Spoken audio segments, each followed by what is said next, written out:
하나님께 예배 드립니다. 우리 오늘 CCM 주가 일하시네 밑에 가사가 있으니까요. 가사를 묵상하시면서 하나님을 찬양합니다.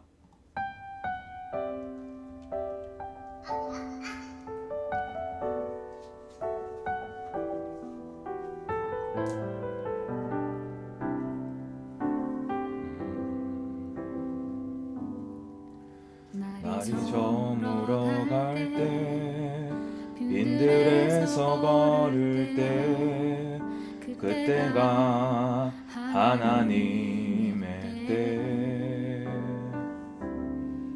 내 힘으로 안 될 때 빈손으로 걸을 때 내가 고백해 여호와 이래 날이 저물어 갈 때 빈들에서 걸을 때 그때가 하나님의 때 내 힘으로 안 될 때 빈손으로 걸을 때 내가 고백해 여호와 이래 주가 일하시네 주가 일하시네 주께 아끼지 않는 자에게 주가 일하시네 주가 일하시네 신뢰하며 걷는 자에게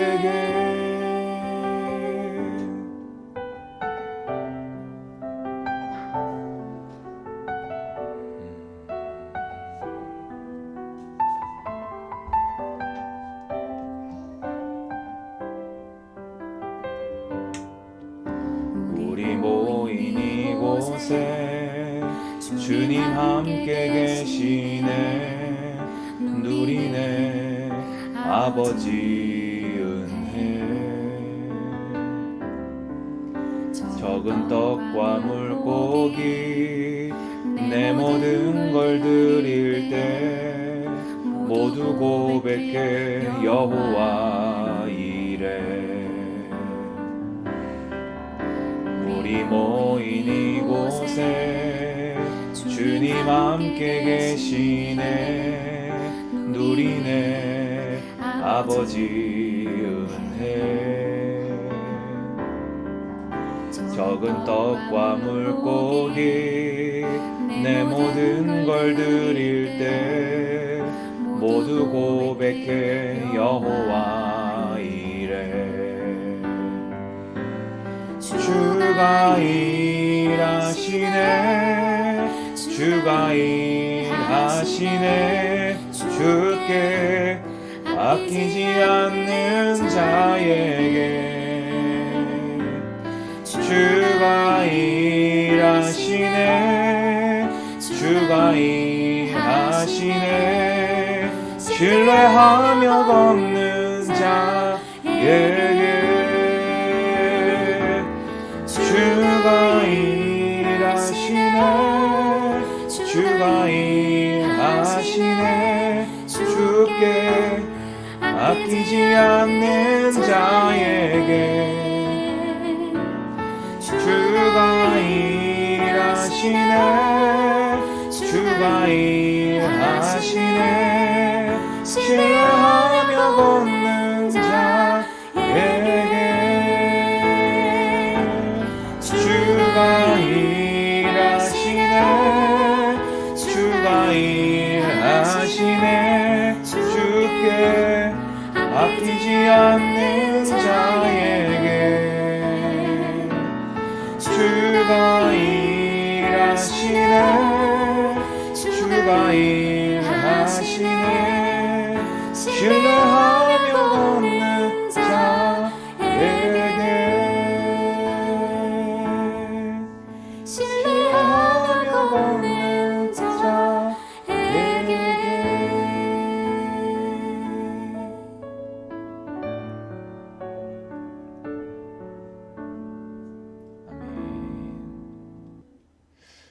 기도하겠습니다. 하나님 감사합니다. 우리가 외롭고 쓸쓸한 순간에도, 아무것도 없이 텅 빈 순간에도, 혹 우리 범죄하는 순간마저도 신실하게 언약을 이행하시며 여호와 일에 준비하시는 하나님을 찬양합니다. 오늘 드리는 이 예배가 하나님의 기쁨이 되게 하시고, 오늘 말씀이 그대로 우리에게 믿음이 되어져서 떨리는 무릎을 힘있게 일으켜 세울 수 있는 하나님의 새 힘이 될 수 있도록 주님께서 은혜 내려 주시옵소서. 우리를 미혹하며 속이는 더러운 흑암마귀 세력 주 예수 그리스도 이름으로 결박받고 추방되게 하여 주시옵소서. 예수 그리스도 이름으로 기도드리옵나이다. 아멘. 하나님 말씀 룻기 2장 3절 4절 우리 두 절만 보도록 하겠습니다. 룻기 2장 3절 4절입니다. 룻이 가서 베는 자를 따라 밭에서 이삭을 줍는데 우연히 엘리멜렉의 친족 보아스에게 속한 밭에 이르렀더라. 마침 보아스가 베들레헴에서부터 와서 베는 자들에게 이르되 여호와께서 너희와 함께 하시기를 원하노라 하니 그들이 대답하되 여호와께서 당신에게 복 주시기를 원하나이다 하니라. 아멘. 네, 오늘 우리가 룻기를 다 읽었지요. 참 룻기는 참 이렇게 읽을 때마다 참 이렇게 기분이 좋은, 또 잔잔하게 참 은혜거리가 참 많은, 구석구석 참 이렇게 힘나는 그런 성경이 룻기가 아닌가 그런 생각이 듭니다. 룻기의 시대적인 배경은 언제입니까? 사사시대이지요. 뭐 그러면은 그 사사시대들 중에서 어느 사사시대 때 일어난 일이겠습니까? 정확하게는 알 수가 없는데요. 흉년이 이렇게 심하게 들었다고 했지요. 사사시대들 중에서 흉년에 대해서 유일하게 거론하고 있는 시기는 사사 기드온 때입니다. 그래서 뭐 정확하다라고까지는 얘기할 수 없지만 그래도 뭐 12명의 사사 이야기가 나올 때 그래도 흉년 이야기가 나온 거는 기드온 때밖에 없기 때문에 뭐 그때로 봐도 뭐 큰 무리는 없겠다. 그렇게 이해를 하시고 룻기를 보시면 되겠습니다. 그러면 룻기가 기록된 시기는 언제이겠습니까? 뭐 사람들은 뭐 이제 탈무드 그리고 이제 유대 전승을 보면요, 이 룻기의 저자가 이 사무엘이다 이렇게 이야기를 하기도 하는데요. 많은 학자들은 룻기가 그 사무엘이 세웠던 그 선지 학교 라마나요에서 이렇게 준비된 선지자 중에 하나가 다윗 왕가가 세워지고 나서 다윗 왕이 된 것은 개인의 어떤 용맹이나 어떤 왕의 자질 때문에 왕이 된 것이 아니라 다윗이 왕이 된 것, 다윗 왕가가 이렇게 세워진 것은 하나님의 이 철저한 준비로 하나님이 세우신 왕가다 라는 것을 보이기 위해서 기록한 것으로 보고 있습니다. 참 룻기는 뭐 아까 말씀드린 것처럼 우리 많은 성도님들이 이렇게 좋아하고 또 이렇게 초심자들이 이렇게 쉽게 접할 수 있는, 그래서 에스더서 그리고 룻기 이런 부분들은 참 이렇게 기분 좋게 읽을 수 있는 또 좋은 말씀이다 이런 생각이 됩니다. 그래서 이제 룻기를 보면서 많은 사람들이 룻의 그 신앙, 어머니의 민족이 나의 민족이고 어머니의 하나님이 나의 하나님입니다. 또 우리 오늘 본문에도 본 것처럼 어머니를 이렇게 막 복량하는 이런 어떤 그런 자세들, 또 어머니에게 막 순종하는 그런 아름다운 모습들, 어, 뭐 이런 부분들. 또 그러면서 보아스에게 또 이렇게 많은 사람들이 집중하기도 하지요. 보아스가 이렇게 룻의 이야기를 듣고 하나님의 율법에 순종해서 그 이삭을 줍는 것을 막지 않고 오히려 후하게 도와준 그런 하나님의 사랑을 드러낸 부분들이나, 또 이제 기업물을 자로서 적법하게 하나님의 말씀의 절차를 탁탁탁 따라서 이게 기업물을 자는 이 예수 그리스도의 그림자 예표 중에 하나이지요. 또 그러면서 그들이 이제 다윗의 선조가 되었다. 뭐 이런 부분들을 우리는 룻기를 통해서 많이 보고 또 담기를 원하고 또 그 복을 받기를 바라기도 합니다. 근데 저는 개인적으로 룻기를 볼 때마다 룻기의 주인공은 룻도 아니고 보아스도 아니라 역시 하나님이시다라는 것을 고백하게 됩니다. 오늘 이제 이 장면은요, 룻이 어머니를 따라서 이제 이스라엘 땅으로 들어온 거예요. 근데 이제 어머니를 복량을 해야 되는데, 뭐 여러분들 잘 아시겠지만은 이스라엘 땅 내에서 이방 여인, 특히 이 총회 드리지 말라고 한 모압 여자가 받을 대접에 대해서는, 그리고 그때 사회 극빈층으로 이렇게 최약체로 분류되던 과부, 그러니까 보세요. 과부죠. 모압 여인이죠. 그러니까 이러니까 룻이 사실은 그 한 몸 건사하기도 힘든데 또 하나의 최극빈층인 나오미까지 봉양을 해야 되니까 남편도 없는 처지에 정말 어렵게 된 거죠. 근데 어쨌든 간에 힘을 내서 어머니를 봉양하려고 이렇게 이 하나님을 믿는 신앙으로 개종을 했기 때문에 이 룻이 그 하나님 율법을 따라서 이렇게 내가 누구에게 은혜를 입으면 그를 따라 이삭을 주겠나이다. 그래서 이제 추수할 때 하나님이 땅에 떨어진 거를 다 줍지 마라. 나무에서 열매를 딸 때도 다 거두지 말고 남겨놔라. 왜냐? 고아, 과부, 객, 극빈층도 이렇게 생존할 수 있도록 그렇게 길을 열어주셨는데, 이 시대가 어느 시대라고요?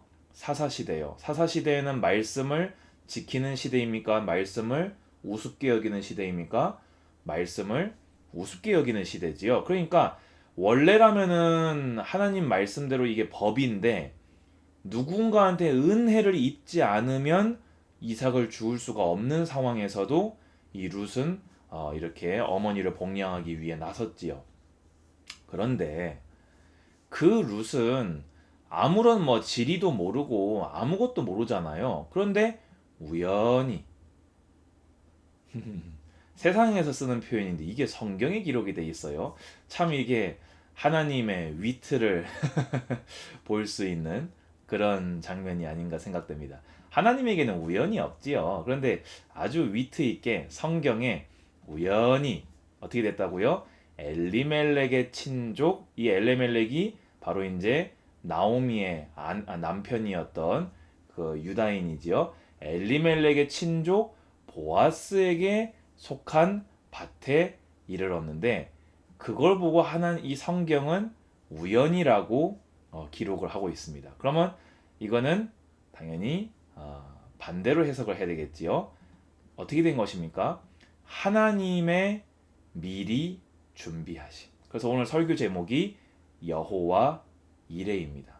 하나님은 룻을 예비하셨고, 룻을 하필이면 그 많고 넓은 밭 중에서 엘리멜렉의 친족 보아스의 밭에 들어가도록 주님은 인도하셨습니다. 아멘 하시기 바랍니다. 그리고 어떻게 됐습니까? 마침 보아스가, 여러분, 이 소작농들한테 이 추수를 시킨 그 땅 주인이요, 맨날 와서 지키고 서 있습니까? 아니지요. 그러고 보니까 베들레헴에서부터 왔다라는 거 보니까 이 거주 지역에서 제법 떨어진 곳이라는 걸 알 수 있어요. 그러면 보아스의 밭에 가도 보아스를 만날 확률은 사실은 굉장히 적거든요. 그런데 마침 참 하나님이 위트 있으세요. 우연히 보아스의 밭에 갔는데 또 마침 보아스가 이렇게 밭에 도달해 있는 장면입니다. 그래서 또 와가지고 베는 자들에게 이르되 여호와께서 너희와 함께 하시기를 원하노라 하니 그들이 대답하되 여호와께서 당신에게 복 주시기를 원하나이다 하니라 하면서 이 보아스가 그 사사 시대에서도 믿음을 가진 사람이라는 걸 알 수 있고 그런 보아스에 대한 그 주변 사람들의 평판도 알 수 있는 그런 대목이 되어집니다. 자, 그런데 저는 오늘 어디에 집중하자고요? 우연히 룻을 보아스의 밭에 이르게 하신 하나님의 준비, 하나님의 섭리, 여호와 이레의 하나님. 그때 보아스의 밭에 룻이 우연히 들어갔을 때 마침 보아스를 그 밭으로 인도하신 하나님이십니다. 이 일이 없었으면요, 룻과 보아스는 접점이 없는 사람들입니다. 그렇지요. 그래서 이 일을 통해서 보아스가 룻에게 흥미를 가지게 되고 물어보아서 룻이 어떤 믿음으로 또 어떤 이 품행으로 어떤 효심으로 이렇게 하나님 말씀에 순종해서 나오미를 이렇게 극진히 돌보고 있다는 것을 보아스가 알게 되었고 또 그 일들이 계기가 되어서 결국에는 이 룻과 보아스가 결혼을 하고 이들이 다윗의 선조가 되고 이들을 통해서 메시아가 이 땅에 오시게 되었습니다. 자, 그럼 오늘 말씀을 정리해 봅시다. 그러면 오늘 제가 하고 싶은 말은 뭐냐면요. 룻기를 통해서 하나님이 우리에게 하고자 하시는 말씀은 그 핵심은 저는 이것이라고 생각합니다. 사사시대, 암울한 시대입니다. 믿음도 없고 하나님도 없고 왕도 없고 왕의 목소리에 청종하는 이도 없는 그런 암울한 시대입니다. 사람들은 하나님을 배반하고 떠나간 시대입니다. 그런데 그 시대 속에서 하나님은 홀로 우리를 구원하시겠다고 하신 그 언약을 잠잠히 이루고 계셨습니다. 아멘 하시기 바랍니다. 이스라엘은 하나님께 범죄만 하고 있는 시대였는데 하나님은 언약을 이루고 계셨습니다. 이스라엘은 하나님을 떠난 그 시대 속에서 하나님은 홀로 창세기 3장 15절 여인의 후손을 보내시겠다는 그 구속사의 언약을 잠잠히 신실하게 이루어 나가고 계셨습니다. 그것이 오늘 성경에 기록된 우연히 마침입니다. 룻기의 주인공은 룻도 아니고 보아스도 아닙니다. 룻기의 주인공은 언약을 신실하게 이루시는 여호와 이레의 여호와 하나님이심을 믿으시고 주님의 이름을 찬양하시기 바랍니다. 그럼 우리는 어떻게 해야 되겠습니까? 아까 우리 찬양한 것처럼 빈들에 있는 것처럼 우리한테 아무것도 없어 보이는 또 어둠이 짙은 그런 시간표 속을 걷고 있는 성도님들도 계실 수 있습니다. 기억하십시오. 혼자라고 생각한 그 시간 주님은 여호와 이레 여러분을 위해 준비하시고 구속사를 여전히 이루고 계시는 중입니다. 큰 실패나 어려움에 애워싸인 분 계십니까? 낙심하지 마십시오. 이 암울한 사사시대에도 룻과 보아스를 준비하신 그를 통해 다윗을 보내시고 그를 통해 메시아를 보내기를 신실하게 행하신 주님께서 오늘 당신과 함께 하시며 여호와 이레의 하나님으로 주님 재림하실 준비를 여러분을 통해 이루십니다. 그렇다면 우리는 어떻게 해야 될까요? 룻처럼, 보아스처럼 모두가 하나님 말씀을 등지고 있는 그 시대에 하나님의 말씀을 믿고 말씀대로 순종했던 룻과 보아스처럼 구속사의 일꾼으로 신실하신 하나님과 외롭게 동행했던 그들과 같은 하나님의 사람들로 쓰임받게 되시기를 바랍니다. 아휴, 답답한 사사기 설교하다가 룻기 설교하니까 마음이 너무 기쁘고 좋네요. 오늘 기쁘게 여호와 일의 하나님을 바라보시고 여호와 일의 하나님과 동행했던 룻과 보아스처럼 오늘 승리하시기를 주님 이름으로 축복합니다. 주 예수 그리스도의 은혜와 하나님의 사랑과 성령의 교통하심이 오늘 룻과 보아스처럼 여호와 일의 하나님과 온전히 동행하기를 다짐하는 우리 모든 예배자들 머리 위에 이제로부터 영원까지 항상 함께 있을지어다. 아멘. 감사합니다.